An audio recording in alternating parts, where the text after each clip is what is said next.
వాళ్ళందరికీ ప్రభు వందనాలు చెల్లించుకుంటున్నాను. ఇప్పుడు ఈనాటి మన ప్రార్థన సహవాసకులు పాటతో ప్రారంభించుకుందాము. పాట మన మధ్యలో ఉన్న యూరిన్ ఫ్రమ్ నంద్యాల శేఖర్ గారి అంటే రేచల్ వాళ్ళ చెల్లి జోస్ఫిన్ వాళ్ళ డాటర్ ఆ అమ్మాయి పాట పాడుతుంది. యూరిన్ వందనాలు ఆంటీ. వందనాలు నాన్న. హలో పాట పాడినాను.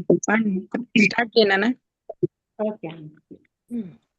జీవితంలో నేర్చుకున్నాను ఒక పాఠం, యేసుకు సాటి ఎవరు లేరని ఒక సత్యం. జీవితంలో నేర్చుకున్నాను ఒక పాఠం, యేసుకు సాటి ఎవరు లేరని ఒక సత్యం. సమృద్ధిని సంతృప్తిని అనుభవిస్తున్నా, ఆకాశమే సరిహద్దుగా సాగిపోతున్నా. దీని సంతృప్తిని అనుభవిస్తున్నా, ఆకాశమే సరిహద్దుగా సాగిపోతున్నా. జీవితంలో నేర్చుకున్నాను ఒక పాఠం, యేసుకు సాటి ఎవరు లేరని ఒక సత్యం. ఏర్పరచుకున్నాను ఒక లక్ష్యం, నిరతము యేసుని స్తుతించాలని. కూడగట్టుకున్నాను శక్తంతయు, నిరతము యేసుని చాటించాలని. ఏర్పరచుకున్నాను ఒక లక్ష్యం, నిరతము యేసుని స్తుతించాలని. కూడగట్టుకున్నాను శక్తంతయు, నిరతము యేసుని చాటించాలని. ఆ యేసే నిత్య రాజ్యము, ఆ యేసే గొప్ప సత్యము, ఆ యేసే రాజ్యము, ఆ యేసే గొప్ప సత్యము. జీవితంలో నేర్చుకున్నాను ఒక పాఠం, యేసుకు సాటి ఎవరు లేరని ఒక సత్యం. నిర్మించుకున్నాను నా జీవితం, నిరతం యేసులో జీవించాలని. పయనిస్తున్నాను నా బ్రతుకులో, యేసయ్య చిత్తం జరిగించాలని. నిర్మించుకున్నాను నా జీవితం, నిరతం యేసులో జీవించాలని. పయనిస్తున్నాను నా బ్రతుకులో, యేసయ్య చిత్తం జరిగించాలని. ఆ యేసే సత్య మార్గము, ఆ యేసే నిత్య జీవము, ఆ యేసే సత్య మార్గము, ఆ యేసే నిత్య జీవము. జీవితంలో నేర్చుకున్నాను ఒక పాఠం, యేసుకు సాటి ఎవరు లేరని ఒక సత్యం. జీవితంలో నేర్చుకున్నాను ఒక పాఠం, యేసుకు సాటి ఎవరు లేరని ఒక సత్యం. సమృద్ధిని సంతృప్తిని అనుభవిస్తున్నా, ఆకాశమే సరిహద్దుగా సాగిపోతున్నా. సమృద్ధిని సంతృప్తిని అనుభవిస్తున్నా, ఆకాశమే సరిహద్దుగా సాగిపోతున్నా. జీవితంలో నేర్చుకున్నాను ఒక పాఠం, యేసుకి సాటి ఎవరు లేరని ఒక సత్యం. యేసుకు సాటి ఎవరు లేరని ఒక సత్యం. అవునండి. వందనాలమ్మా. చక్కటి పాట పాడి దేవుని స్తుతించినాం. చక్కటి స్వరం కూడా. జోస్విన్ వాళ్ళ పాప కదా లేరే? అవునండి. అవునండి. మీ మమ్మీ 6th క్లాస్, నేను 7th క్లాస్, ఇద్దరం. జీవితంలో అవునమ్మా, చిన్నప్పుడు చక్కగా నిజంగా యేసుకు సాటి ఈ యుగములో గాని రాబోయే యుగములో ఎప్పుడు కూడా ఎవ్వరూ లేరు సాటి. ఆయనే మనకు సత్యం, సమృద్ధిని సంతృప్తిని. ఎంత బాధల్లో ఉన్న మానవ మాతలకు ఎన్ని బలహీనతలు, కూడా ఎన్నో బలహీనతలు ఉన్నాయి. ఈ మధ్య కాలంలోని భర్తను కోల్పోయింది, అయినా ఆ బిడ్డ చక్కగా చూడు ఎంతగా సంతృప్తిని సమృద్ధిని అనుభవిస్తుంది. ఎందుకంటే ఆయన నేర్చుకుని ఒక పాఠం నేర్చుకునింది ఆయన దగ్గర. యేసుకు సాటి ఎవ్వరూ లేరు అని నేర్చుకునింది. చూడండి ఎంత చక్కగా స్తుతించడం నేర్చుకుని ఏర్పరచుకున్న నిరంతరం ఒక లక్ష్యంగా పెట్టుకునిందంట దేవాన్ని. మనం కూడా మన జీవితాల్లో స్తుతించడం, చెల్లించడం యథార్థవంతులకు శోభస్కరం కదా. స్తుతి యాగం చేయవాడు నన్ను మహింపరచడానికి, నా రక్షణ మార్గం వెల్లడి చేస్తానన్నాడు. కాబట్టి చక్కగా చక్కటి పాట, అద్భుతమైన పాట పాడింది. అందరూ వినుంటారు ఈ పాటను బట్టి. ఎందుకంటే ఈ పాటను పెట్టింది అక్క మనకు ఒక రకంగా మామూలుగా డల్ గా ఉండేవాళ్ళు కూడా ఉజ్జీవింపబడతారు. ఏంటబ్బా ఈ పాట ఒకలా బాగుంది, అర్థయుక్తంగా అని తెలుస్తుంది. పాట పాడి ఆ యేసయ్యకులో నేను ఇచ్చే జీవం ఉంది, ఆయనలోని నిత్య మార్గం మొత్తం ఆయనలోనే ఉందని మన బ్రతుకులన్నీ యేసయ్యకి అప్పగించుకుందాం, కూడగొట్టుకుందాం. ఆయన దగ్గర నిరతము యేసులోనే ఉందాము. ఆ యేసయ్యనే స్మరించుకుంటూ, ఆయన్నే స్తుతించుకుంటూ, ఆయన్ని జీవితంలో అదొక పాఠంగా నేర్చుకుందాం. అటువంటి చక్కటి, ఎందుకంటే నేర్చుకోవాలని స్థుతిస్తే ఏమవుతుంది, సమృద్ధి ఉంటుంది, సంతృప్తి ఉంటుంది. అన్నిట్లలో డల్ గానే ఉన్నాం ప్రస్తుతం ఉన్న సిచ్యుయేషన్ లో. కాబట్టి చక్కగా మంచి పాట, అర్థయుక్తం అర్థ సహితమైన పాట పాడి వినిపించి ఆ దేవాదేవుని మహిమపరిచి గణపరిచి చక్కటి స్వరాలాపన చేసిన దేవునికి మరొకసారి ఇస్తే ప్రార్థన సహవాస కోడికి వందనాలు చెల్లించుకుంటున్నా. వందనాలమ్మా. ఆ దేవాదేవుని అనుకుంటున్నాను. ఇంకా చక్కగా పాటలు పాడి ఆ దేవాదేవుని మహిమపరచాలని కోరుకుంటున్నాను. ఇప్పుడు మన మధ్యలో ఉన్న రేచల్ మనందరికీ తెలుసు, చాలా సుపరిచితురాలే. చాలా సార్లు మనకు వర్తమానం అందించారు జూమ్ లో. అక్క ఏమైనా పరిచయం చేస్తా కెజేక?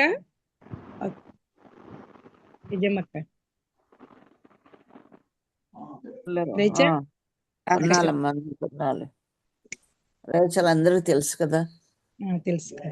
పర్సన్ కావలిలో దేవుని సేవ చేస్తున్నారు. బ్రదర్ అన్న హస్బెండ్ కలిసి దేవుని సేవ చేస్తున్నారు. రాజశేఖర్ బ్రదర్ అనేక సార్లు సోదరి సాక్ష్యం చెప్పిన తర్వాత వాక్య పరిచయం కూడా చేసినారు. కాబట్టి సోదరి అందరికి తెలుసు.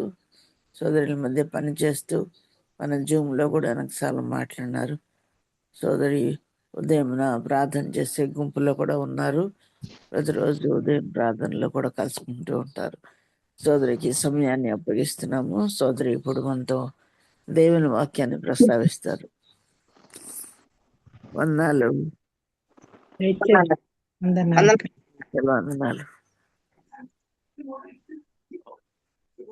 అందరం మ్యూట్ చేసుకుందాము.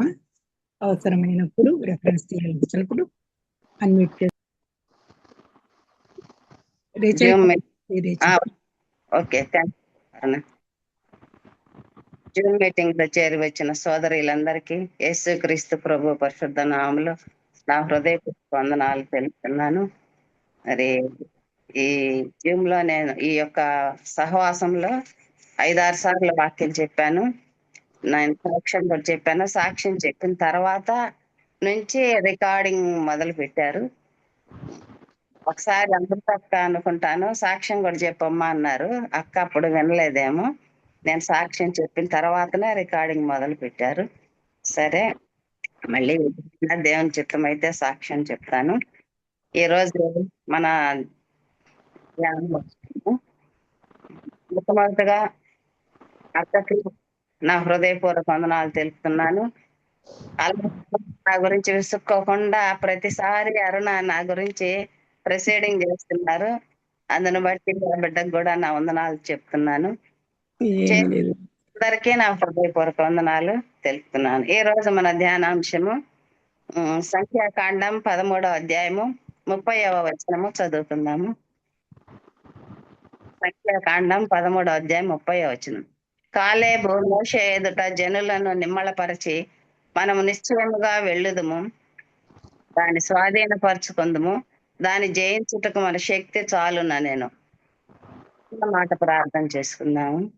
ప్రేమ కలిగిన తండ్రి, ప్రభువ, దయగలిగిన రాజా, మీ పాదాలకు స్తోత్రాలు చెల్లించుకుంటున్నాం.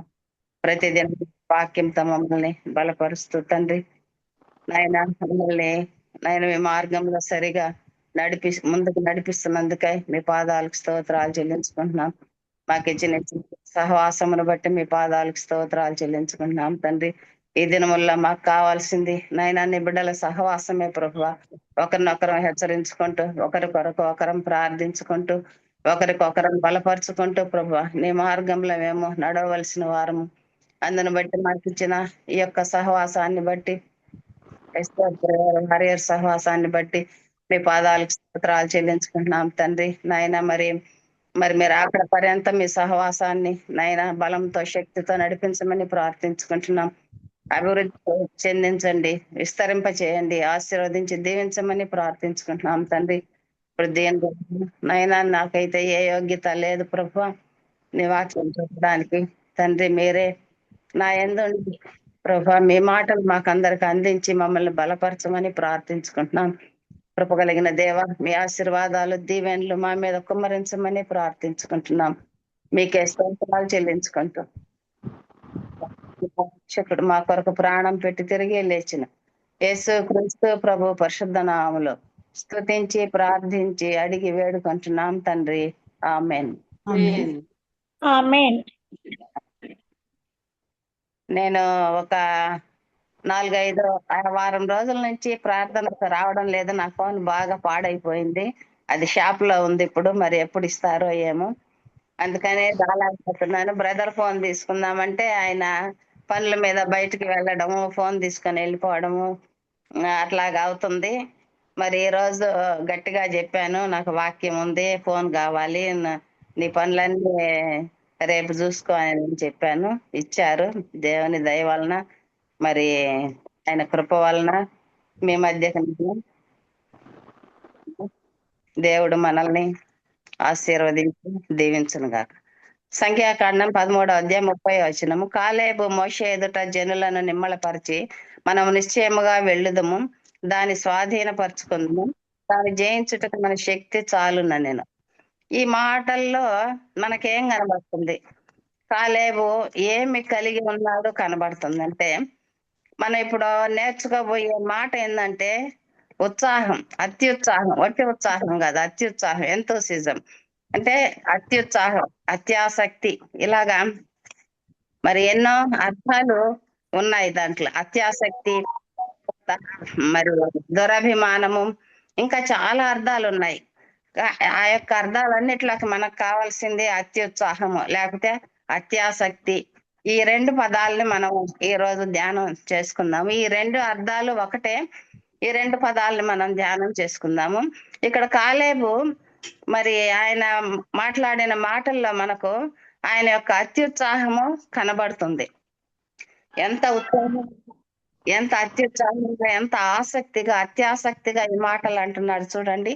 కాలేబు మోషే ఎదుట జనులను నిమ్మళపరిచి మనం నిశ్చయముగా వెళ్ళదము, దాన్ని స్వాధీనపరచుకుందాము, దాన్ని జయించుటకు మన శక్తి చాలు నాయన. ఇక్కడ కాలేబు కనాను గురించి చెప్తున్నాడు. ఇశ్రాయేలీలు నివసించబోయే కనాను దేశాన్ని గురించి చెప్తున్నాడు. 31, 32, 33 వచనాల్లో మనం చదువుకుంటే అక్కడ ఆ వచనాల్లో ఏమనుందంటే దేవుని వాగ్దానాలు, దేవుని విశ్వసనీయత, దేవుని యొక్క బల ప్రభావాలు, మరి ఇశ్రాయేలీయుల పట్ల దేవునికి ఉన్న ప్రేమ కనబడుతుంది. అలాగే ఎంత గొప్ప దేవుని పట్ల ఇశ్రాయేలీయులకు ఉన్న అపనమ్మకం కూడా ఈ 3 వచనాల్లో కనబడుతుంది. 3:31, 13 సంఖ్యాకాండం 13వ అధ్యాయం 31, 32, 33 వచనాల్లో ఈ ఈ ఇద్దరి స్వభావాలు కనబడతాయి. ఏదేది దేవుడు ఇశ్రాయేల్ పట్ల చేసిన వాగ్దానాలు కనబడుతున్నాయి, విశ్వసనీయత కనబడుతుంది, బల ప్రభావాలు కనబడుతుంది, వారి పట్ల దేవునికున్న ప్రేమ కనబడుతుంది. అలాగే ఇంత గొప్ప దేవుని పట్ల ఇశ్రాయేలీయులకున్న అపనమ్మకం కూడా కనబడుతుంది. ఈ 3 వచనాల్లో మరి వారి వారి మాటల్లో ఈ భావాలన్నీ వెల్లడవుతున్నాయి. ఏవి? అపనమ్మకము వారి స్వభావాల్లో కనబడుతుంది. వేగు చూడటానికి వెళ్ళిన వారిలో కాలేబు, యెహోషువలు తప్ప మిగిలిన వారు పలికిన మాటలు 27వ వచనంలో మనం చూస్తే ఏమంటున్నారు? ఆ దేశము మంచి దేశమే, పాలు తేనెలు ప్రవహించు దేశమే, ఆ పండ్లు ఇవే అని అంటూ 33వ వచనంలో వారి ముందు మా దృష్టికి మేము మిడతల వలె ఉంటిమి అంటున్నారు. వారి ముందు మా దృష్టికి మేము మిడతల వలె ఉంటిమి. పాలు తేనె, ఆ దేశము మంచి దేశమే, పాలు తేనెలు ప్రవహించు దేశమే, ఆ పండ్లు ఇవే అని అంటూ మరి అక్కడ వారు ఒక బలహీనమైన మాట మా దృష్టికి మేము మిడతల వలె ఉంటిమి, వారి దృష్టికి కూడా అట్లే ఉంటున్నారు. మరి మనము ఏమంటాం ఆ దేశాన్ని గురించి? క్రైస్తవులం అందరము ఆ దేశాన్ని గురించి మనం కూడా ఏమంటాము? పరలోకము చాలా బాగుంటుంది, వెలుగే గాని చీకటి ఉండదు, సంతోషమే గాని దుఃఖం ఉండదు అని అంటాము. మళ్ళీ ఏమంటాము?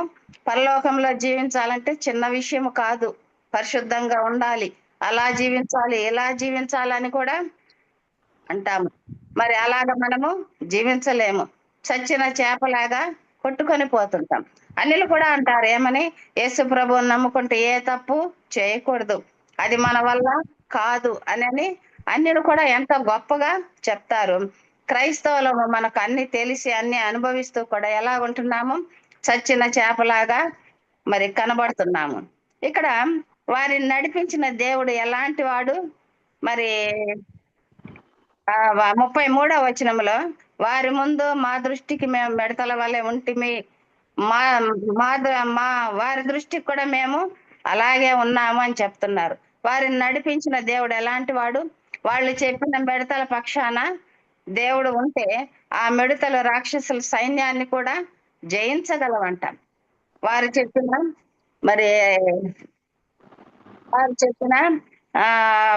మిడతల పక్షాన దేవుడు ఉంటే ఆ మిడతలు రాక్షసుల సైన్యాన్ని కూడా జయించగలవని అంటారు. అంటే ఆ మిడతల ప్రాణం ఎంతది, రాక్షసుడి ప్రాణము ఎంతది? అలాంటిది దేవుడు మిడతల పక్షాన ఉంటే రాక్షసుల్ని జయిస్తాయంట. మరి ఈ యొక్క సందర్భాన్ని బట్టి ఇంకొక వచనం మనకు పరిశుద్ధ గ్రంథంలో ఉంది కదా, ఏమని? దేవుడు మన పక్షం ఉండగా మనకు విరోధి ఎవడు కదా. ఈ వాక్యానికి కరెక్ట్ మాట అది. మిడతల పక్షాన దేవుడు ఉంటే రాక్షసుల్ని జయిస్తాయంట. అంటే అక్కడ యుద్ధము యెహోవాది చెప్తున్నాడు కదా, ఈ యుద్ధము యెహోవాది అంటున్నాడు. మరి మా దేవుడు మన పక్షాన ఉండగా మనకు విరోధి ఎవడు అనేసి ఇక్కడ వేగు చూడటానికి అంతమందిలో ఒక్క కాలేబు గొంతులోనే దేవుని యందు విశ్వాసం కనబడుతుంది, నమ్మకము కనబడుతుంది. మరి నమ్మకము ఆయన మాటల్లో ధ్వనిస్తుంది, వినిపిస్తుంది. మరి అలాగే ద్వితీయోపదేశకాండం 1వ అధ్యాయము 30, 31 వచనాల్లో మోషే ఏమంటున్నాడు? నడుచుచున్న మీ దేవుడైన యెహోవా మీ కన్నుల ఎదుట ఐగుప్తులోను అరణ్యంలోను మీ కొరకు చేసినట్టు మీ పక్షముగా యుద్ధము చేయను అంటున్నాడు. అలాగే కాలేబు కూడా అంటున్నాడు. కాలేబు మాటల అర్థం కూడా ఇదే. ఏది? మిడతల పక్షాన దేవుడుంటే మరి రాక్షసులను జయిస్తారు, కాబట్టి మీరు భయపడాల్సిన అవసరం లేదంటున్నాడు. మోషే మీ కన్నుల ఎదుట ఐగుప్తులో అరణ్యములో మీ కొరకు చేసినట్టు మీ పక్షముగా యుద్ధము చేయను అంటున్నాడు. కాలేబు మాటల అర్థము ఇదే. ఈ మాటల ద్వారా మనకు ఏం అర్థం అవుతుందంటే, అది ప్రజలను దేవునిలో నమ్మకం ఉంచేలా చేయడము ఎంత దుర్లభమో, ఎంత కష్టమో అర్థమవుతుంది. హెబ్రీ పత్రికలో, హెబ్రీ పత్రిక 6వ అధ్యాయము 4వ వచనంలో మనం చదువుకుంటే, ఒకసారి వెలిగింపబడి పరలోక సంబంధమైన వరమును రుచి చూచి పరిశుద్ధాత్మలో పాలివారై దేవుని దివ్య వాక్యమును రాబో యుగ సంబంధమైన శక్తుల ప్రభావమును అనుభవించిన తరువాత, అంటే రుచి చూచిన తరువాత తప్పిపోయిన వారు తమ విషయంలో దేవుని కుమారుని మరలా సిలువ వేయచ్చు బాహాటముగా ఆయనను అవమానపరుచుతున్నారు. గనుక మారు మనసు పొందినట్లు అట్టి వారిని మరలా నూతన పరచడము అసాధ్యం అన్నాడు. హెబ్రీ పత్రికలో వ్రాయబడిన ఈ మాటలు భక్తిహీనులను గురించే, ఇలాంటి ఇశ్రాయేలీయులను గురించే వ్రాయబడి ఉంది. తర్వాత మరి అది అసాధ్యము అని అంటున్నాడు.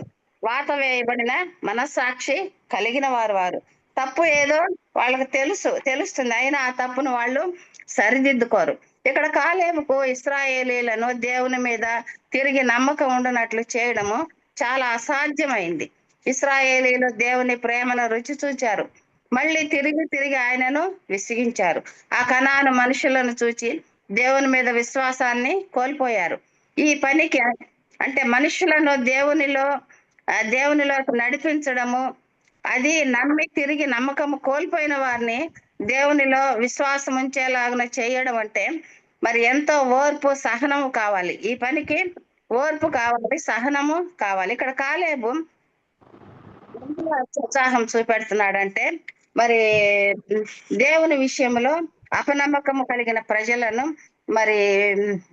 ప్రజలను దేవుని యందు నమ్మకము కలిగించడానికి ఉత్సాహము చూపెడుతున్నాడు, పట్టుదల చూపెడుతున్నాడు. ఈ పని వలన కాలేబుకు కలిగిన లాభము దేవుని దీవెనలు పొందుకున్నాడు. సంఖ్యాకాండం 14వ అధ్యాయం 24వ వచనం, అలాగే ద్వితీయోపదేశ కాండం 1వ అధ్యాయంలో కొన్ని వచనాలు, ఈ వచనాలు చదువుకుంటే మనకు అర్థమైపోతుంది ఏమని, ఆయన పొందిన లాభాలు. ఎపున్య కుమారుడైన కాలేబు తప్ప మరి ఎవడును చూడడు. మరి మనం రేపు పరలోకాన్ని చూడగలమా? మరి ఇంతమంది విశ్వాసుల్లో, సార్వత్రిక సంఘం అనే విశ్వాసుల్లో మరి దేవుని ఆస్తిని మనం అనుభవించడానికి, పరలోకాన్ని అనుభవించడానికి మనకి ఈ యొక్క ధన్యత ఉందా? మన యొక్క భక్తిని మనము ఆలోచించుకోవాలి. ఎపున్య కుమారుడైన కాలేబు తప్ప మరి ఎవడును చూడడు. ఎంత చక్కటి సాక్ష్యం ప్రభు ఇస్తున్నాడో చూడండి. అతడు పూర్ణ మనస్సుతో యెహోవాను అనుసరించిన గనుక అతడు దాన్ని చూచును అంటున్నాడు. ఖచ్చితంగా చెప్తున్నాడు, ఏం అనుమానం లేకుండా అతడు దానిని చూచును. అతడు అడుగుపెట్టిన దేశమును నేను అతనికి అతని సంతానమునకును ఇచ్చేదనని ప్రమాణము చేశాడు. ఇక్కడ అతను అడుగుపెట్టిన దేశము అతనికి, అతని సంతానానికి ఇస్తానని ప్రమాణం చేస్తున్నాడట. మరి దేవుడు మన విషయంలో కూడా ప్రమాణం చేస్తున్నాడా? మనం అడుగు పెట్టిన దేశము పరలోకం మనకిస్తానని ప్రమాణం చేస్తున్నాడా? దేవుణ్ణి మనము కాలేబు వలె పూర్ణ మనస్సుతో యెహోవాను అనుసరిస్తున్న దేవుణ్ణి మనము అనుసరిస్తున్నామా? ఎందులో మనం అత్యుత్సాహము కలిగి ఉన్నాం? ఎందులో మనము మరి అత్యాసక్తిని చూపెడుతున్నాము? ఆలోచించుకుందాము. ఇక్కడ దేవుణ్ణి మరి ఇక్కడ ఇది ఎందులో చూపెడుతున్నామంటే, ఈ రోజుల్లో క్రైస్తవులు మరి వారి యొక్క అత్యుత్సాహము, వారి యొక్క అత్యాసక్తి లోకం విషయంలో చూపెడుతున్నామా? లోక సంపదల కొరకు చూపెడుతున్నామా? లోక సుఖాల కొరక, లేక ఆత్మలను రక్షించుటలో అత్యుత్సాహము చూపిస్తున్నామా? క్రైస్తవులం కదా, మనకు ఒక ప్రత్యేకత అంటూ ఉంది కాబట్టి మరి మన యొక్క అత్యుత్సాహము దేవునిలో ఉందా, లోకంలో ఉందా? మనం ఆలోచించుకోవాలి. మరి అన్యులకు దేవునిలో నమ్మకము కలిగించుటలో అత్యుత్సాహము మనము చూపెట్టాలి. అదొక ఆశ మన హృదయంలో ఉండాలి, అత్యాసక్తి మన హృదయంలో ఉండాలి. నేను ఎలాగైనా ఒక్కరికైనా స్వార్థ చెప్పాలి, చెప్పాలని అనుకుంటాం, కానీ అది చేసే ఆ యొక్క ప్రక్రియ, ఆ యొక్క క్రియను మనము జరిగేటట్లుగా మనము ఆలోచన చేయాలి. మన యొక్క క్రియ అది జరగాలి అన్నంత ఉత్సాహం మనలో ఉండాలి. అత్యుత్సాహము మనలో ఉండాలి. అన్యులను దేవునిలో నమ్మకం కలిగించుటలో అత్యుత్సాహం మనము కలిగి ఉండాలి. మరి ఈ పనికి ఓర్పు కావాలి, సహనము కావాలి. కాలేబు చాలా ఓర్పుతో, చాలా సహనముతో వారికి చెప్తా ఉన్నాడు. ఏమని? అది మంచి దేశమే, దేవుడు తప్పకుండా మనకిస్తాడు అని చెప్తున్నాడు. మనలను మనమే, ఎవరి ఆత్మ జీవితం వాళ్ళే మనం ప్రశ్నించుకుందాం, పరిశీలన చేసుకుందాం. అన్యుల రక్షణ కొరకే దేవుడు ఇశ్రాయేలీలను మన కొరకే ఏర్పాటు చేశాడు. వారి యొక్క హిస్టరీని అంతా ఎందుకు ఏర్పాటు చేశాడంటే అన్యులమైన మనము తెలుసుకొని మరి దేవుని యొక్క గొప్పతనము మానవుల పట్ల ఎలాగుందో తెలుసుకోవడానికి ఇశ్రాయేలీలను ఏర్పాటు చేశాడు. వారి జీవితాలను ఆయన మన ముందు ఉంచాడు. ఈ రోజుల్లో మన ఆత్మీయ జీవితాన్ని కాపాడుకోవడమే కష్టంగా ఉంది. ఎలా అంటే గర్వాపసి ఒకటి, రెండవది మన పరిస్థితులు, అంటే లోక పనులు, లోక భారము. మరి ఈ రెండు పరిస్థితుల మధ్య క్రైస్తవులు నలిగిపోతున్నారు. దేవుడే అన్నాడు కదా, రాకడ దినముల విశ్వాసము కనుగొందునా అని అంటున్నాడు.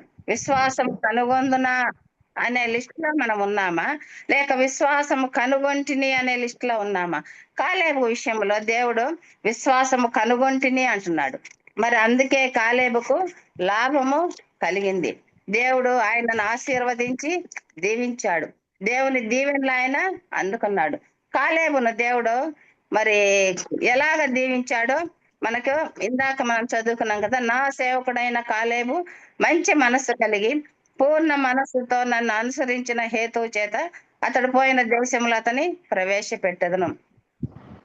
దేవుడు తన వరకు ఎవరైనా పని చేస్తే, ఒక చిన్న పని చేస్తే ఏమంటాడు?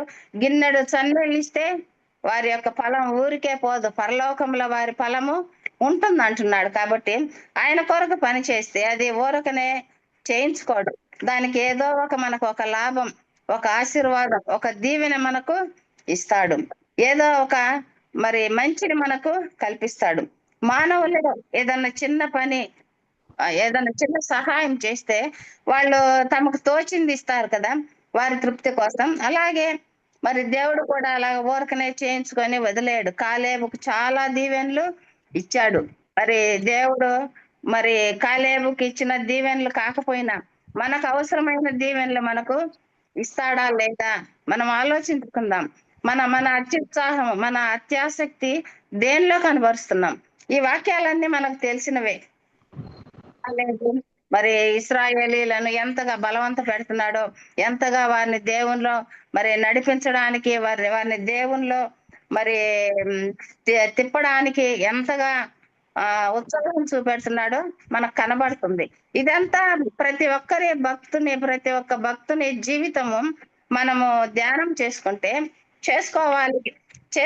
అది మన యొక్క ఆత్మీయ జీవితంలో మన లోపాలు మనకు తెలుస్తాయి, ఆశీర్వాదాలు కలిగించుకుంటాము, ఓర్పు సహనము మనము కలిగి ఉంటాము.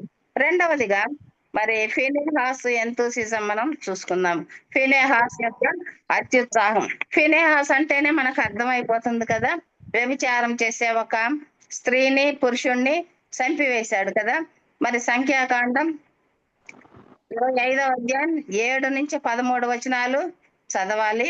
ముఖ్యమైన వచనాలు 10, 11 వచనాలు. అప్పుడు యెహోవా మోషేకు ఇలాగ ఆజ్ఞ ఇచ్చెను, యాజకుడైన అహరోను మనవడును ఎలియాజరు కుమారుడైన ఫినెహాసు వారి మధ్యను నేను ఓర్వలేని దానిని తాను ఓర్వలేకపోవటం వలన ఇశ్రాయేలీల మీద నుండి నా కోపము మళ్లించెను గనుక నేను ఓర్వలేక యుండియో ఇశ్రాయేలీలను నశింపచేయలేదు. ఈ మాటల్లో ఫినెహాస్ యొక్క అత్యుత్సాహం మనకు కనబడుతుంది. దేవుడు ఓర్వలేని దాన్ని ఫినెహాసు కూడా ఓర్వలేకపోతున్నాడు. దేవుడు ఏదైతే ఇష్టపడ్డో దాన్ని ఫినెహాసు కూడా ఇష్టపడటం లేదు. మరి మనము దేవుణ్ణి సంతోష పెడుతున్నామా? దేవునికి ఇష్టం లేనిది మనం ఇష్టపడుతున్నామా? ఆలోచించుకుందాం. అత్యుత్సాహము, అత్యాసక్తి ఫినెహాసులు ఆ యొక్క క్రియ చేయడంలో కనబడుతుంది. దేవుని కొరకు ఫినెహాసు రోషం మనకు కనబడుతుంది. దేవుని బైబిల్లో ఎంతో మంది భక్తులు దేవుని పేరుకి ఎలాంటి కళంకం రాకూడదని దేవుని పక్షంగా రోషం కలిగిన వారు ఉన్నారు. వారిలో మొట్టమొదటి మనకు ఎవరు కనబడతారు? మోషే కనబడతాడు, బాప్తిసం ఇచ్చు యోహాను కనబడతాడు. ఇంకా ఎవరైనా ఉన్నారా? చెప్తారా? ఏలియా ఉన్నాడు, బాప్తిసం ఇచ్చు యోహాను, మోషే, ఇంకా సరే ఉంటారు, చాలా మంది ఉన్నారు కూడా. వీరందరిలో ఫినెహాసు ఒకడు. దేవుని కొరకు రోషంగా జీవించడంలో ఫినెహాసు అత్యుత్సాహము చూపెడుతున్నాడు, మరి పట్టుదల చూపెడుతున్నాడు. సంఖ్యాకాండం 13వ అధ్యాయము, మరి సంఖ్యాకాండం 25వ అధ్యాయం 13వ వచనం మనం చూసుకుంటే, ఫినెహాసు లేచి పరిహారము జరిగింపగా ఆ తెగులు ఆగిపోయింది. కీర్తన దావీదు కీర్తనలు 106వ కీర్తన 30-31 వచనాలు మనం చదువుకుంటే, మరి ఫినెహాసు లేచి పరిహారము జరిగింపగా ఆ తెగులు ఆగిపోయెను అని మరి దావీదు భక్తుడు రాస్తున్నాడు. 31వ వచనంలో నిత్యము తరములన్నిటను అది అతనికి నీతిగా ఎంచబడేనని వ్రాయబడింది. అంటే ఆ చెడుగును మరి తీసివేసిందాన ఆ తెగులు ఆగిపోయిందంట. ఎంత గొప్ప పని ఫినెహాసు, ఎంత మంచి పని, దేవునికి ఇష్టమైన పని ఫినెహాసు ఎలా చేశాడు? ఆలోచించి చేశాడా, లేక నిరాశగా చేశాడా? కాదు, అత్యుత్సాహంతో చేశాడు, అత్యాశతో అత్యాసక్తితో చేశాడు. మరి అది అతనికి మరి నీతిగా ఎంచబడింది. ఏది నీతిగా ఎంచబడింది? వాళ్ళిద్దరిని చంపడం అనేది నీతిగా ఎంచబడింది. మామూలుగా అయితే మనుషులను చంపితే అది నీతిగా ఎంచబడదు. ఆజ్ఞల్లో ఏమని ఉంది? నరహత్య చేయకూడదు అని ఉంది. మరి అది అతనికి నీతి ఎలా అవుతుంది? నరహత్య చేయడం అంటే మానవుల్లో ఉండే పాపమును తీసివేయడం, పాపమును చంపడం. ఇశ్రాయేలీలో ఉండే పాపమును చంపివేశాడు. ఇంకొకరు అలాంటి పాపము చేయకుండా ఉండాలని మరి ఇక్కడ ఫినెహాసు ఆ యొక్క పాపాన్ని, అంటే వారిద్దరిని చంపివేశాడు. అందుకని అది అతనికి నీతిగా ఎంచబడింది. ఆ నీతి దేవునికి ఇష్టమైంది, ఆ యొక్క క్రియ దేవునికి ఇష్టమైంది. ఇక్కడ మోషే లాగా మరి ఫినెహాసు కూడా కనబడుతున్నాడు. మోషే దారి వేరే. మోషే మరి ఇశ్రాయేలీలందరి కొరకు మరి దేవుని సన్నిధిలో ప్రార్థన చేస్తున్నాడు. వారిని చంపితే నీ జీవ గ్రంథంలోంచి నా పేరు తీసివేయి ప్రభు అంటున్నాడు. ఇక్కడైతే ఫినెహాసు ఇశ్రాయేలీల మీదకి వచ్చిన తెగులును తీసివేయడానికి ఇద్దరిని, అంటే ఆ పాపం చేసే వారిని చంపివేశాడు. రెండవ మోషేగా ఫినెహాసు మనకి ఇక్కడ కనబడుతున్నాడు. మరి ఇప్పుడు మనలోని పాపమును మనం హత్య చేస్తున్నామా? మనలో ఏ పాపం ఉంది? మనం కూడా దేవుని పిల్లలమే. మనలో ఉండే పాపాన్ని మనము చంపుతున్నామంటే మనల్ని మనమే హత్య చేసుకున్నామని అర్థము. మరి అలా మనలోని పాపమును చంపితేనే మనము యాజకులం అవుతాం, లేకపోతే యాజకులము కాము కూడా. ఇప్పుడు యాజకులము కాకపోతే రేపు రాజులము ఎలా అవుతాము? కాలేము. రాజులము కూడా కాలేము. మనకు మనమే చెప్పుకుంటాం మేము రాజులైన యాజక సమూహం అని. ఇది ఎంతవరకు మన జీవితంలో జరుగుతుంది? ఎంతవరకు మన జీవితంలో ఈ నిజం ఉందో పరిశీలన చేసుకుందాం, ఆలోచించుకుందాం. కూలీలముగా ఉంటామేమో, పరలోకమేమో ఉంటుంది, పరలోకానికి వెళ్తాం. కానీ అక్కడ మన యొక్క పరిస్థితి, మన యొక్క స్థలము, అక్కడ మన యొక్క ఘనత ఎలాగుంది? ఇలాగ మనలోని పాపమును ఫినెహాసు వలె చంపితేనే మనం ఇక్కడ యాజకులం అవుతాము, అక్కడ రాజులం అవుతాం. 1000 ఏండ్ల పాలనలో రాజులము అవుతాం. ఇక్కడ మనలో ఉండే పాపాన్ని మనం చంపకపోతే మన యాజకత్వం ఇక్కడ దేవుడు. కాబట్టి మనం చేసే ఆరాధన, మనం చేసే యాజకత్వం దేవుడు అంగీకరిస్తున్నాడా లేదా? అంగీకరిస్తేనే రాజులం అవుతామనే ఆలోచన మనకుంటే గిన మన ఆరాధన ఎంత పరిశుద్ధంగా ఉంటుంది, ఎంత పవిత్రంగా ఉంటుంది. ఫినెహాసు దేవుడు చేయవలసిన పని చేశాడు. దేవుడు చేయవలసింది ఆ పని, వాళ్ళిద్దరిని చంపవలసింది దేవుడు. అలాంటిది ఫినెహాసు చేశాడు. దేవుడు ఏమన్నా ఉచితంగా ఫినెహాసు చేత ఆ పని చేయించుకొని మరి ఊరుకున్నాడా? లేదు. ఫినెహాసును ఏం చేశాడు? తరతరములకు యాజకుడుగా చేశాడు, తరతరాలకి యాజకుడు అయినాడు. ఫినెహాసే కాదు, అతని సంతానానికి యాజకత్వాన్ని అనుగ్రహించాడు. దేవునికి యాజకత్వం అంటే దేవుని ఆస్తికి వారసులు అవుతారు. ఆయనకిచ్చే బహుమానాలు, ఆయనకిచ్చే కానుకలు, శ్రేష్టమైనవి అన్ని పదార్థాలు యాజకులు. మరి మనము యాజకత్వం చేస్తున్నాం, మన పిల్లల యాజకత్వం చేస్తున్నారా? మరి మన లాభం ఏమిటి? దేవుని ఆస్తిని, అంటే ఆయన ఆశీర్వాదాలు, దీవెనలు పొందుకుంటున్నావా? అనుభవిస్తున్నావా? మన పిల్లలు అనుభవిస్తున్నారా? ఈ లోక సంపదలు, ఉద్యోగాలు, వేలల్లో లక్షల్లో జీతాలు, ఓకే, అవన్నీ దీవెనలు ఉంటాయి, మనకు దేవుడు ఇస్తాడు. మరి ఆ యొక్క దీవెనల్లో మనం సంతోషించాలంటే దేవుని ఆశీర్వాదాలు మనము పొందుకోవాలి. అలా పొందుకుంటున్నామా? అంటే కుటుంబాల్లో, వ్యక్తిగత జీవితాల్లో సంతోషం, శాంతి, సమాధానము మన జీవితాల్లో, మన కుటుంబాల్లో ఉన్నాయా? లేవనే చెప్పాలి. ఫినెహాస్ అయితే తను, తన సంతతి తరతరాలుగా దేవుని ఆశీర్వాదాలు, దీవెనలు అనుభవిస్తున్నారు. ఈ భక్తుని జీవితాన్ని కూడా మనం ధ్యానం చేసుకొని మరి మనము మన జీవితాన్ని పరిశీలన చేసుకుందాం, సరి చేసుకుందాం. దేవుని యాజకత్వము మరి పవిత్రంగా చేద్దాం, పరిశుద్ధంగా చేద్దాము. రేపు రాజులముగా 1000 ఏళ్ల రాజ్యంలో రాజ్య పరిపాలన చేస్తాము. మూడవదిగా మరి దావీదు యొక్క ఎంతోసిజం, డేవిడ్స్ ఎంతోసిజం. దావీదు అత్యుత్సాహము మనకు తెలుసు. దావీదు అత్యుత్సాహం దేనిలో ఉందో మనకు తెలుసు. అయినా కూడా ఒకసారి రివైండ్ చేసుకుందాం. 1 సమూయేలు 17వ అధ్యాయము 26వ వచనము, 46, 47 అవి రెండు అవసరం లేదు, 26వ వచనం చదువుదాము. దావీదు జీవము గల దేవుని సైన్యములను తిరస్కరించుటకు ఈ సున్నతి లేని ఫిలిష్తీయుడు ఎంతటి వాడు. 45వ వచనంలో, అయితే నీవు తిరస్కరించిన ఇశ్రాయేలీల సైన్యములకు అధిపత్యగు యెహోవా పేరట నేను నీ మీదకి వచ్చుచున్నాను. ఈ మాట చాలు. ఇశ్రాయేలీల సైన్యములకు అధిపత్యగు యెహోవా పేరట నేను నీ మీదకి వస్తున్నాను. దేవుడు ఎంత సంతోషించి ఉంటాడో దావీదు మాటతో. దావీదు ఎంత ఉత్సాహము, దేవుని శత్రువును చంపడానికి, దేవుని బిడ్డల శత్రువుని చంపడానికి ఎంత అత్యుత్సాహంగా. ఆ దావీదు ఎంత తోడు, ఎంత వయసోడు, మరి ఎంత బలాఢ్యుడు, అవన్నీ ఏమీ లేవు. అయినా కూడా మరి ఎవరి పేరట వస్తున్నా అంట? సైన్యములకు అధిపతి యెహోవా పేరట నేను నీ మీదకి వచ్చుచున్నాను అంటున్నాడు కదా. దేవునికి ఎంత సంతోషము కలిగి ఉంటుందో. ఈ మాట మన జీవితాల్లో కూడా ఉండాలి. ఆ మాట మన జీవితాల్లో ఉంటేనే మన జీవితాలకు జయం కలుగుతుంది. దావీదుకు జయం కూడా కలగడానికి ఈ మాట ద్వారానే దేవుడు జయం ఇచ్చాడు. యుద్ధము యెహోవాదే.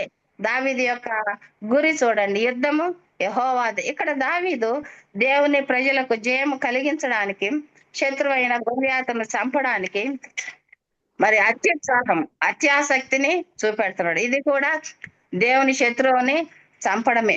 ఈ పనికి ఏం కావాలి? ధైర్యము కావాలి. మరి ఈ రోజుల్లో దేవుని శత్రువులను మనం చంపగలమా? చంపలేము, చంపకూడదు కూడా. అంటే మతోన్మాదులు అందరూ దేవునికి శత్రువులే, వారిని చంపాలి కదా. ఇది కృపాయుగం కాబట్టి వారికి దేవుడు కృపను ఉంచాడు. వారు ఎప్పటికైనా రక్షించబడతారనే కృప ఉంచాడు కాబట్టి మనం వారి జోలికి పోకూడదు, వారిని చంపకూడదు, వారిని మరి ఎలాంటి దూషణ మాటలు కూడా మనము పలుకకూడదు. వారిలో ఎలాగ చేయాలంటే వారిలోని విగ్రహాలను సువార్తతో చంపాలి, వారిలోని మతోన్మాదాలను దేవుని మాటలతో చంపాలి, విగ్రహాలను చంపాలి, వారి గుణాలను చంపాలి. ముందుగా చెప్పుకున్నాం కదా, ఇశ్రాయేలీల హిస్టరీ దేవుడు మన కొరకు ఏర్పాటు చేశాడు. ఇశ్రాయేలీల వంశాన్ని, ఆ జాతిని, వారి పట్ల చేసే ఆ యొక్క గొప్ప కార్యాలని, ఆ కృపలను దేవుడు మన కొరకు ఏర్పాటు చేశాడు. ఎందుకంటే ఆత్మీయ జీవితంలో దేవుడు వారికి చేసినవన్నీ మనం ఆలోచించుకొని మనం దేవునిలో సరిగా జీవిస్తామని ఆయన ఉద్దేశం.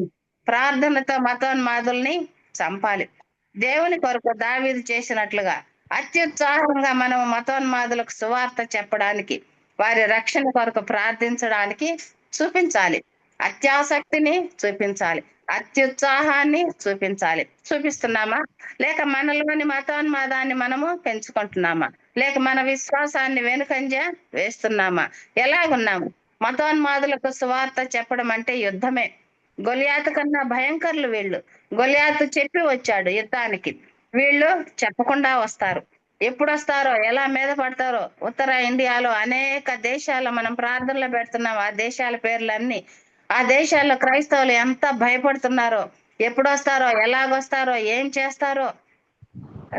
ఈ మతోన్మాదులను మనము ప్రార్థనతో వారి మతోన్మాదాన్ని చంపాలి, వారిలో ఉండే ఆ చెడు గుణాలను చంపాలి, మానవులను ప్రేమించి ఆ ప్రేమను వారికి చూపించాలి. ఇదంతా ప్రార్థనతోనే మనము చేయాలి.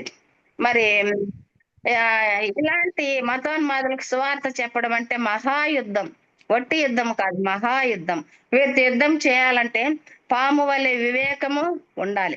ఇక్కడ మా అమ్మగారిని గురించి ఒక చిన్న మాట చెప్తాను. వెంకటగిరిలో ఒక సంవత్సరం సేవ చేశారు. సాయంకాలం 4 గంటలకు వీధుల్లో పత్రికలు ఇచ్చేసి అలాగే కాటేజ్ మీటింగ్ చూసుకొని ఇంటికి 10, 11, 12 ఆ టైంలో ఇంటికి వస్తారు. అలాగా పత్రికలు ఇచ్చే క్రమంలో ఒక ఐస్ క్రీమ్ పార్లర్ లో 3-4 మరి జెంట్స్ కూర్చొని ఐస్ క్రీమ్ తింటున్నారంట. వారికి పత్రికలు ఇవ్వడానికి వెళ్ళారు మా అమ్మ మా నాన్న. వాళ్ళ ముందు వద్దన్నారంట. అసలు వద్దండి, మాకు ఆ పత్రికలు వద్దన్నారంట. వారిలో ఒక ఆయన మరి ఏమనుకున్నాడు, సరే ఒక్కటి ఇవ్వండి చాలు, అందరం అదే చదువుకుంటామన్నారంట. అప్పుడు మా అమ్మ వెంటనే ఒక్క ఐస్ క్రీమ్ తీసుకొని మీరు 4 పంచుకుంటారా, లేక ఎవరు ఐస్ క్రీమ్ వాళ్ళు తీసుకొని తింటారా అని అడిగారంట. అప్పుడు వాళ్ళు సిగ్గుతో మరి నవ్వి మాకందరికి ఇవ్వండి, తలా ఒక పత్రిక ఇవ్వండి అని తీసుకున్నారంట. అలాగా దేవుని సేవ చేయడంలో పాము వలె వివేకము ఉండాలి. అలాగే ఇంకొక ఉదాహరణ చెప్పాలంటే, తోటపల్లి గూడూరులో ఇప్పుడు ఉండే ఊర్లో చదువు లేని వారు నాట్లు వేయడానికి కూలి పనులకు వెళ్తారు. వాళ్ళు క్రైస్తవులు అంటే ఎంత ఎగతాళి చేసేవారు. ఏమంటే ఆ దేవుడు ముందు మరి ఎత్తుకొని మోకాళ్ళలోని మరి వెనక భాగం ఎత్తుకొని ప్రార్థనలు చేస్తారు అని ఎగతాళిగా, అంటే నేను ఆ మాట చెప్పడం లేదు, వెనక భాగం ఎత్తుకొని మరి మోకాళ్ళలోని ప్రార్థనలు చేస్తారు, అలా ఎత్తుకోవడం ఏంది అని ఎగతాళి చేసేవారు. అప్పుడు మా అమ్మ ఏమన్నారంటే, మేము కనబడని దేవుని ముందే మేము మోకాళ్ళలోని ఎత్తుకొని ప్రార్థన చేస్తున్నాము, మీరు కనబడే పెద్ద పెద్ద మనుషుల ముందు మరి వంగి నాట్లు వేస్తున్నారే, మీరేం చేస్తున్నారు అని అడిగారు. వెంటనే వాళ్ళు సిగ్గుతమ్మా, తప్పయిందమ్మా, క్షమించమ్మా అని వాళ్ళు వెంటనే మా అమ్మని క్షమాపణ. ఇలాగా దేవుని సేవలో సువార్త చెప్పాలంటే, అన్యులకు సువార్త చెప్పాలంటే పాము వలె వివేకము ఉండాలి. ఇలాంటి అనుభవాలు దేవుని సేవకుల జీవితంలో చాలా ఉంటాయి. 1 కాదు, 2 కాదు, చాలా ఉంటాయి. మరి అలాగే నా సంగతి కూడా ఒకటి చెప్పాలంటే, అయోధ్యకు చెప్పాను కూడా నేను ఇంతకు ముందు. అయోధ్యకు డబ్బులు ఇవ్వడానికి వాళ్ళు పత్రికలు పంచుకుంటా వచ్చారు. అయోధ్యను గురించి పత్రికలు ప్రింట్ చేసి ప్రతి ఇంటికి పత్రికలు పంచుకుంటా వచ్చారు. వీళ్ళకి ఎలాగ సువార్త చెప్పాలి? మరి నా సాక్ష్యం గురించి నేను చెప్పుకోకూడదు గొప్పగా, వీళ్ళకి చెప్పాలి సువార్త అని నా మనసులో ఒకటే అంటే ఎట్లా చెప్పాలి అని.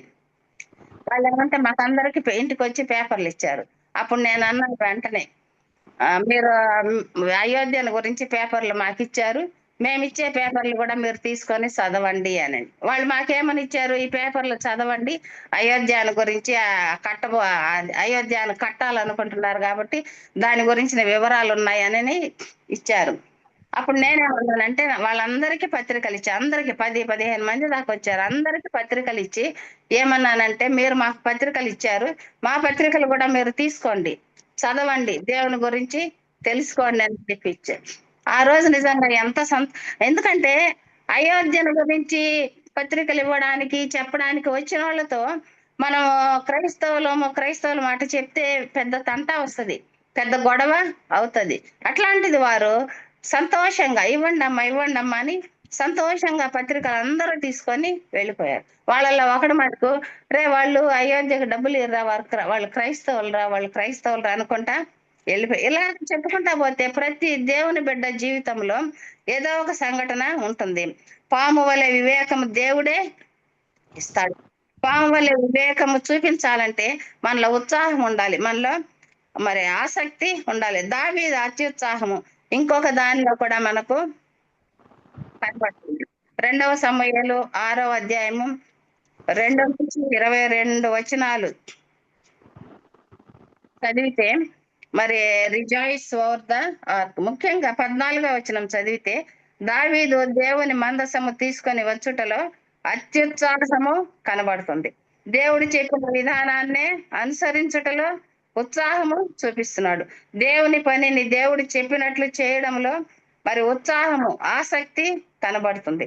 1 దినవృత్తాంతాలు 15వ అధ్యాయము మొదటి 2 వచనాలు చదివితే వారు తప్ప మరి ఎవరు మందసమును ఎత్తకూడదని వ్రాయబడింది. ఎవరు?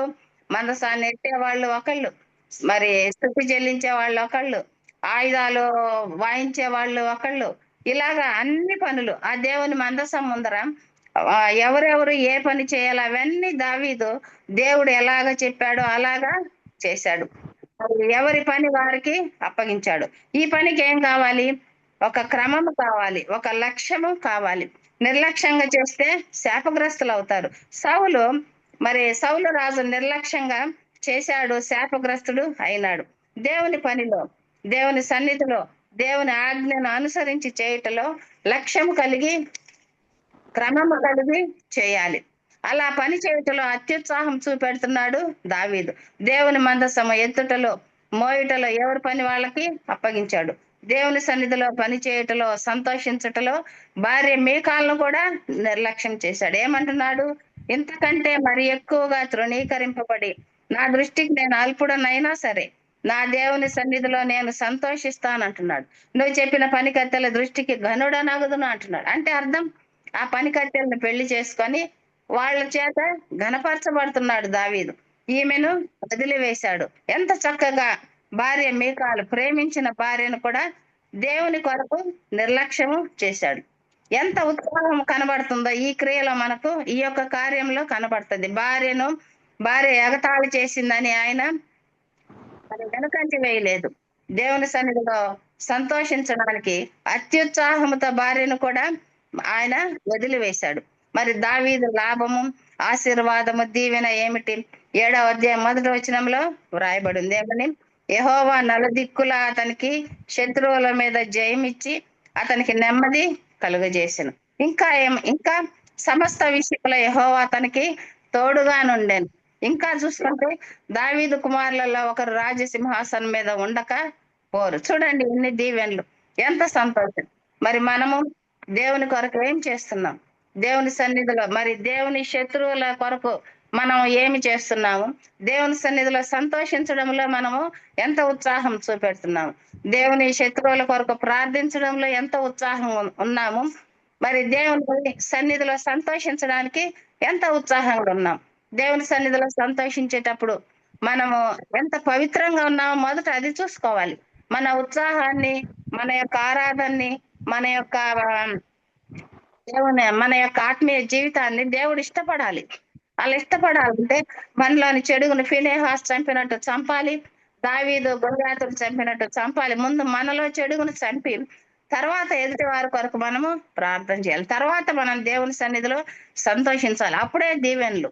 దేవుని కొరకు ఒక పని చేసినప్పుడు తప్పకుండా దేవుడు మనల్ని ఆశీర్వదించి దీవించేవాడుగా ఉన్నాడు. ఎన్ని దీవెనలు, ఎంత సంతోషము మరి దావీదు పొందుకున్నాడు కదా. మన ద్వారా మన పిల్లలు రేపు రాజులు అవుతారా? రేపు 1000 రాజ్యంలో మనమే కూలీలుగా ఉంటామా, లేకపోతే మన పిల్లలు కూడా కూలీలుగా ఉంటారా?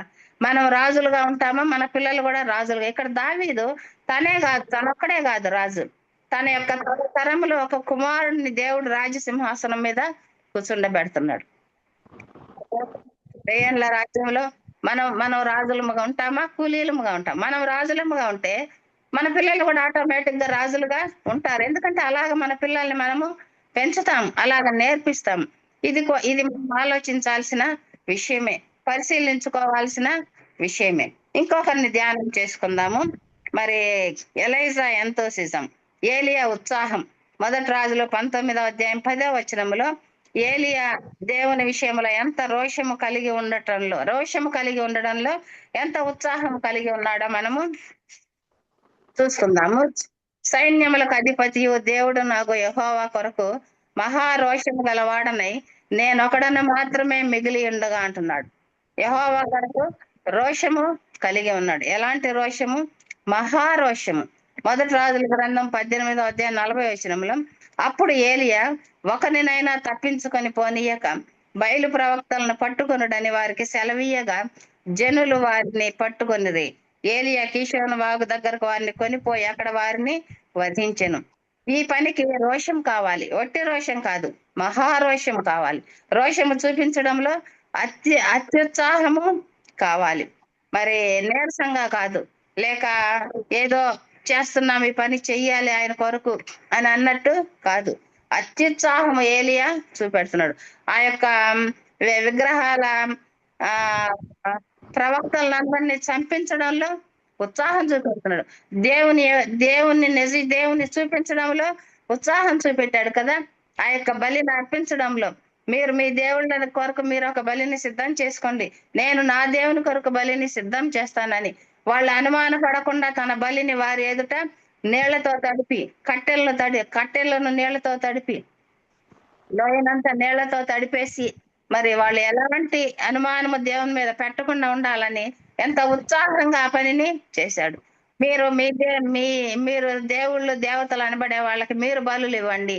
అక్కడ ఉత్సాహంగా దేవునిని చూపిస్తా ఉన్నాడు. అలాగే ఆ యొక్క ప్రవక్తలను చంపడంలో కూడా ఉత్సాహము చూపెడుతున్నాడు. మరి రోషాన్ని చూపించడంలో ఎంతో అత్యాసక్తిని చూపెడుతున్నాడు. మరి ఏలియాకు కలిగిన లాభం మొదటి రాజుల గ్రంథం 19వ అధ్యాయము మొదటి వచనము 2వ వచనం ఇట్లా కొన్ని వచనాలు చదివితే ఎంత లాభమో అర్థమవుతుంది. ఈ వచనాల్లో ఏలియా ఆహారము కలిగించుకున్నాడు, ఆరోగ్యం కలిగించుకున్నాడు, బలము క్షేమము అన్ని కలిగించుకున్నాడు. దేవుడు మరి ఏలియాకు ఆయుష్ను కూడా అనుగ్రహించాడు. 9వ అధ్యాయం 2వ వచనంలో యెజెబెలు అతనిని మరణమునకు అప్పగించగా దేవుడు అతనిని కాపాడి క్షేమము ఇచ్చాడు, మరణము నుంచి తప్పించాడు. ఒకప్పుడు ఏమనుకున్నాడు? మరణాన్ని కోరుకున్నాడు. ప్రభువు ఆ యొక్క ఏలియాకు ఏం చేశాడు? మరణము లేకుండా చేశాడు. ఇదంతా మనకు తెలిసిందే, కానీ మనము ధ్యానం చేయము, మన జీవితాలకు అన్వయించుకోము. ఇంకా ఎలాగా మరణం లేకుండా మనము ఎలాగ ఆయన రాకడ పర్యంతం మనము ఎదురు వెళ్ళలేము కదా. దేవుడు తన ప్రతిష్టతను నిలబెట్టాలంటే దేవుని పనిలో మరి ఆ యొక్క కాలేబు వలె ఓర్పు సహనము కావాలి, మరి యొక్క ఫీనెహాసు వలె ఆత్మజ్ఞానం కావాలి, దావీదు వలె ధైర్యం కావాలి, మరి అలాగే మరి ఏలియా వలె రోషము చూపించాలి. వీటన్నిటికీ ఏం కావాలంటే ఉత్సాహం కావాలి, పట్టుదల కావాలి, అత్యాసక్తి కావాలి. వారి దీవెనలు వారికి దేవుడు అనుగ్రహించాడు. ఇంకొకరిని మనం చూసుకొని ముగించుకుందాము. పౌలుని గురించి మనము ధ్యానం చేసుకొని మనము ముగించుకుందాము. క్రొత్త నిబంధనలో పౌలుని గురించి ఆయన ఉత్సాహము, ఆయన అత్యాసక్తిని ధ్యానం చేసుకుందాం. మరి క్రీస్తు సంఘములు అపోస్తలుల కార్యాలు 9వ అధ్యాయము 1, 2, 21 వచనాలు మనం చదువుకుంటే అర్థమవుతుంది. మనం చదువుకునే అంత టైం లేదులేండి, మామూలుగా చెప్పేస్తాను. క్రీస్తు సంఘాలు ఎక్కడ కనిపించినా నాశనం చేయాలని అత్యుత్సాహము అత్యాసక్తి కలిగిన వాడుగా కనబడ్డాడు పౌలు కదా. మరి క్రీస్తు సంఘము, క్రీస్తు బిడ్డలు ఎక్కడుంటే అక్కడ ఆ సంఘాలను నాశనం చేయాలని, వారిని చంపాలని, వారిని వీధిలో లాక్కొని పోయి చంపిన వాడుగా ఉంటున్నాడు. అంటే ఎంత ఉత్సాహము చూపించాడో సౌలు మనకు కనబడుతుంది. సౌలు పౌలుగా మారి సంఘాలను కట్టడంలో ఉత్సాహము చూపించాడు, అత్యాసక్తిని చూపించాడు. ఏమంటున్నాడు? నా ప్రాణమును నేనెంత మాత్రమును ప్రియమైనదిగా ఎంచుకొనట లేదు అంటున్నాడు. బంధించబడటకును మాత్రమే కాదు, చనిపోవటకును సిద్ధంగా ఉన్నానంటున్నాడు. దేహ సంబంధులైన సహోదరుల కొరకు క్రీస్తు నుండి వేరే శాపగ్రస్తుడనై ఉండకూడదును అంటున్నాడు. మాంసము తినకుందును అంటున్నాడు. స్వప్రయోజనమును కోరక అనేకులు రక్షించబడవలనని వారి ప్రయోజనము కోర్చు అన్ని విషయంలో అందరినీ సంతోషపెడు. అన్ని విషయాల్లో, ఒక విషయం అనే కాదు, అన్ని విషయాల్లో అందరినీ సంతోషపెడు. ఎట్లా ఇవన్నీ చేస్తున్నాడు? దేవుని కొరకు అత్యుత్సాహంతో, ఆసక్తితో, అత్యాసక్తితో చేస్తున్నాడు. మరి నాకు కలిగినది యావత్తు మీ ఆత్మల కొరకు బహు సంతోషముగా వ్యయపరిచేదను, నన్ను నేను వ్యయపరచుకుందును. మనకి దేవుని రాకడ దినముల్లో మనం అంటామే గాని ఈ పౌలు వల్లే మనము జీవించడంలే. మన ఆస్తులు, మన పిల్లలు, వాళ్ళు ఎక్కువగా మన యొక్క ప్రాణం కొరకు, మన యొక్క ప్రాణ క్షేమం కొరకు, మన ఆరోగ్యాల కొరకే మనం చూసుకుంటున్నాము. కానీ పౌలు వలె మనం ఏది చేయలేకపోతున్నాం. నాకు కలిగినది యావత్తు మీ ఆత్మల కొరకు బహు సంతోషముగా వ్యయపరిచేదను, నన్ను నేను వ్యయపరచుకుందును అంటున్నాడు. ఏవేవి లాభకరముల ఎండెను వాటిని క్రీస్తు నిమిత్తము నష్టముగా ఎంచుకొంటిని అంటున్నాడు. ప్రయాసపడుటలో, పోరాడుటలో, నిత్య జీవం పొందుటలో పౌలు ఏం చేస్తున్నాడు? ఉత్సాహము, అత్యాసక్తిని చూపిస్తున్నాడు. అలాగే తిమోతికి కూడా చెప్తున్నాడు ఏమని? ప్రయాస పట్టంలో, పోరాటంలో, నిత్య జీవం పొందడంలో అత్యాసక్తిని చూపించు అని తిమోతితో చెప్తున్నాడు. అంటే పౌలు అన్ని కలిగి ఉండి ఇతరులకు కూడా చెప్తున్నాడు. మనం చెప్పగలమా? మనం అన్ని కలిగి ఉన్నామా? పౌలు వల్ల అన్ని కలిగి ఉన్నామా? ఈ రాకడి దినముల్లో మనం కలిగి ఉండాల్సింది ఇవే. పౌలు చెప్పిన ఈ మాటలే మనం కలిగి, అప్పుడే మనము రేపు రెండు రోజుల్లో ధైర్యంగా ఎదుర్కొంటాము, రాజులముగా ఉంటాము. ఇవి లేకపోతే ఏ మాత్రము కూడా దేవునిలో మనము ఈ యొక్క త్యాగం అనేది లేకపోతే మనం ఎలాగ దేవుని రాజ్యములో ఎలాగ మనం రాజులముగా ఉంటాము? కూలీలు అంటే ఒక్క నిమిషం,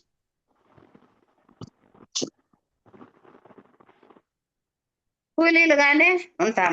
కాబట్టి మనం పౌలు వలె అంత భయంకరంగా మనం చేయలేం, కానీ కనీసం మన పరిధిలో మన యొక్క ఆత్మీయ జీవితంలో ఉండే ఆశ, ఆసక్తి, అత్యుత్సాహము కొంచెంలో అయినా మనం దేవుని విషయంలో, ఇతరులకు సువార్త చెప్పే విషయంలో, ఇతరుల కొరకు ప్రార్థించే విషయంలో, మరి మతోన్మాదుల కొరకు ప్రార్థించే విషయంలో, ఇలాగ వీళ్ళందరి విషయంలో మనము చెయ్యాలి. మనం త్యాగము చెయ్యాలి. ఇక్కడ పౌలుకు చెప్తున్నాడు, మనం ఇతరులకు చెప్పాలంటే ముందు మనం ఇవన్నీ చెయ్యాలి. అది పౌలు పొందిన లాభం ఏమిటి? ఈ లోక లాభాలా, ఈ లోక సుఖాలా, ఈ లోక క్షేమమా? అవేవి కాదు. ఏమంటున్నాడు? మంచి పోరాటము పోరాడి తిని, నా పరుగు ముట్టించి తిని, విశ్వాసము కాపాడుకుంటుని, ఇక మీదట నా కొరకు నీతి కిరీటము ఉంచబడి ఉన్నది. ఇది మనకు కావాల్సింది. ఈ రోజుల్లో మన ఆత్మీయ జీవితము సమృద్ధిగా ఉందంటే, మన ఆత్మీయ జీవితం సంపూర్ణంగా ఉందంటే, మన ఆత్మీయ జీవితము మరి కాలేబు వలె, ఫినెహాసు వలె, దావీదు వలె, ఎలీషా వలె, ఈ యొక్క పౌలు వలె ఉందంటే మనకు కావలసిన లాభము దేవుని దగ్గర నుంచి ఇవి. మంచి పోరాటము పోరాడి తిని మనం చెప్పగలమా? మరి నా పరుగు కడముట్టించి తిని, విశ్వాసాన్ని కాపాడుకుంటున్నది, విశ్వాసాన్ని కనుగొనగలను అని దేవుడు అంటున్నాడు. మరి ఏ లిస్ట్ లో మనం ఉన్నాం? విశ్వాసాన్ని కనుగొనగలనా అనే ఆ యొక్క లిస్ట్ లో మనం ఉన్నామా? విశ్వాసము కనుగొంటిని అనే లిస్ట్ లో ఉన్నామా? మన జీవితాలను మనము ఆలోచించుకోవాలి. ఇక మీదట నా కొరకు నీతి కిరీటం ఉంచబడింది. నీతి కిరీటం మన కొరకు దేవుడు ఎత్తిపెట్టాడా? ఆలోచించుకోండి. నీతి కిరీటము మనము ధరించాలంటే మన జీవితంలో నీతి ఉండాలి. ఉందా? మన ఆత్మీయ జీవితంలో ఉందా? ఈ లోక జీవితంలో నీతి ఉందా? మరి చెప్పగలమా ధైర్యంగా? ఆలోచించుకోవాలి. ఈ పనికి ఏం కావాలి?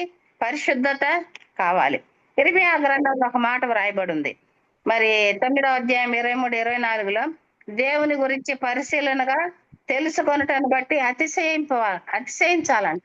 ఇప్పుడు మనం ఈ భక్తులందరిని గురించి తెలుసుకున్నాం, దాన్ని బట్టి మనం అతిశయిస్తున్నాము. అతిశయించాలని ఉంది, కానీ అట్టి ఆనందించేవాడనై ఉన్నానని యెహోవా సెలవిస్తున్నాడు. ఎట్టి వాటిలో? అతిశయించడంలో, దేవుని గురించి పరిశీలనగా తెలుసుకొనటంలో దేవుడు ఆనందిస్తాడంట. దేవుడు మన ఎందుకు ఆనందించాలంటే మనం దేవుని గురించి పరిశీలనగా తెలుసుకోవాలి. తెలుసుకొని మన జీవితాలను అర్పించుకోవాలి. ఇప్పుడు దేవుని గురించి పరిశీలనగా తెలుసుకున్నాం. తెలుసుకొని మరి కాలేబులాగా మనం మామూలుగా మనం చెప్పుకోవటం కదా, ఆ ప్రకారము జీవించాలి. అప్పుడే దేవుడు మన యందు ఆనందిస్తాడు, దీవిస్తాడు. కాలేబు దేవుని గురించి పరిశీలనగా తెలుసుకున్నాడు కనుకనే దేవుని ప్రజలందరినీ దేవుని మీద నమ్మకం కలిగించటలో ఉత్సాహం, అత్యాసక్తిని చూపిస్తున్నాడు. దేవుని ఆశీర్వాదము పొందుకున్నాడు, కనానులోకి ప్రవేశించాడు. ఫీనెహాసు దేవుని గురించి పరిశీలనగా తెలుసుకున్నాడు కనుకనే దేవుని నామమునకు కళంకము కలగకూడదని రోషము చూపించడంలో అత్యుత్సాహము, ఆసక్తిని ప్రజల్లో జరిగిన పాపమును ఖండించాడు, పరిహారం చేశాడు, మరి శిక్ష జరిగించాడు. లాభం, దేవుడు ఫీనెహాసును సమాధానము కలిగించే నిత్యమైన యాజకుడుగా నియమించాడు. దావీదు దేవుని గురించి పరిశీలనగా తెలుసుకున్నాడు కనుకనే శత్రువును చంపగలిగాడు, గొల్యాతును. దేవుని మందసం ముందు దేవుని సన్నిధిలో అత్యుత్సాహముగా సంతోషించాడు. లాభము, నలుదిక్కుల నెమ్మది, అన్ని రాజ్యాల మీద జయము, తన యొక్క రాజ్య సింహాసనం మీద తన కుమారులు కూర్చుండే దీవెన, ఆశీర్వాదము కలిగించుకున్నాడు. ఏలియా దేవుని గురించి మరి పరిశీలనగా తెలుసుకున్నాడు కాబట్టి దేవుని విషయంలో దేవుని పక్షంగా నిలబడి రోషము కలిగి అత్యుత్సాహంతో అత్యాసక్తితో యెహోవాయే దేవుడని నిరూపించాడు. అందుకే దేవుడు ఏలియాను ప్రాణంతోనే చావు లేకుండా పరలోకానికి తీసుకొని పోయాడు. నన్ను చంపేయి ప్రభువా, నాకు ఇక ఈ జీవితం వద్దు అని మరణాన్ని కోరుకున్న ఏలియాను దేవుడు ఏం చేశాడు? ప్రాణంతోనే పరలోకానికి, చావు అనేది చూడకుండా తీసుకొని పోయాడు. పౌలు దేవుని గురించి పరిశీలనగా తెలుసుకున్నాడు కనుకనే మరి అత్యుత్సాహంతో అత్యాసక్తితో సంఘాలను కట్టాడు. దేవుని పిల్లలను బలపరచడంలో అత్యుత్సాహం చూపించాడు, పని జరిగించాడు. అందుకు దేవుడు పౌలు పని యందు ఆనందించి నీతి కిరీటం పౌలుకి ఇచ్చాడు. మరి నీవు నేను ఏ విషయంలో దేవుని పరిశీలనగా తెలుసుకున్నాం? తెలుసుకొని వీరిలో ఎవరి వల్లే దేవుని కొరకు ఉత్సాహంగా పని చేస్తున్నాం, పని చేశాము, పని చేస్తున్నాం, మన పని యందు దేవుడు ఆనందిస్తున్నాడా? ఆనందించితే మనకు దీవెనలు ఇచ్చాడా? నీకు నాకు దీవెనలు ఇచ్చాడా? మరి లేక దుఃఖము, నష్టాలు మనము కలిగించుకుంటున్నామా? ఈ భక్తుల జీవితాల ముందు మనం నిలబడదాం, మన జీవితాల్లో తేడా చూసుకుందాము, సరి చేసుకుందాం. ఆయన రాకడలో మనము నీతి జీవితం కలిగి జీవించుదాము. అత్యుత్సాహం లేకపోయినా మరి అత్యాసక్తి కూడా వద్దులేండి. మామూలు ఆసక్తి అయినా కలిగి రోషముతో దేవుని పని చేసి దేవుణ్ణి ఆనందింపజేసి వీళ్ళ ఒకరి వలె మనం దీవెనలు కలిగించుకుందాము. ఈ పనులను వీళ్ళు అప్పటికప్పుడు మరి స్పాంటేనియస్ గా పరిస్థితిని బట్టి దేవుని కొరకు స్పాంటేనియస్ గా చేశారు. మనము కూడా అప్పటికప్పుడు దేవుని కొరకు మనకు ఒక ఆలోచన అనేది ఉండాలి. దేవుని కొరకు నేను ఏం చేయాలి? ఆ ఆలోచన అనేది ఉంటే అప్పుడు ఆ పరిస్థితిని బట్టి మనం ఏం చేయాలో వెంటనే మనము చేయగలం. వీళ్ళందరూ స్పాంటేనియస్ గా దేవుని కొరకు అత్యాసక్తితో పనులు జరిగించారు, దేవుని దీవెనలు పొందుకున్నారు. మనము కూడా ఇలాగా దేవుని దీవెనలు పొందుకున్నాం. ఇలాగా మరి దేవుని కొరకు దేవుణ్ణి మనం సంతోషపెట్టి మరి దేవుని దీవెనలు పొందుకుందాము. మరి దేవుడు అన్నాడు కదా, నన్ను గణపరచు వారిని నేను గణపరచుదును అన్నాడు. కాబట్టి మనం దేవుణ్ణి గణపరిస్తే ఆయన మనల్ని గణపరుస్తాడు. ఆయన ఘనత మనం పొందినట్లుగా మనం ఈ లోక దీవెనలు పరలోకంలో రాజులముగా మన ఆత్మీయ జీవితంలో మనము అత్యుత్సాహంతో ముందుకు సాగుదాము. ఇలాగ దేవుడు మనల్ని ఆశీర్వదించి దీవించును గాక. ఆమేన్. సహోదరులందరికీ యేసయ్య నామములో నా వందనాలు తెలుపుతున్నాను. వందన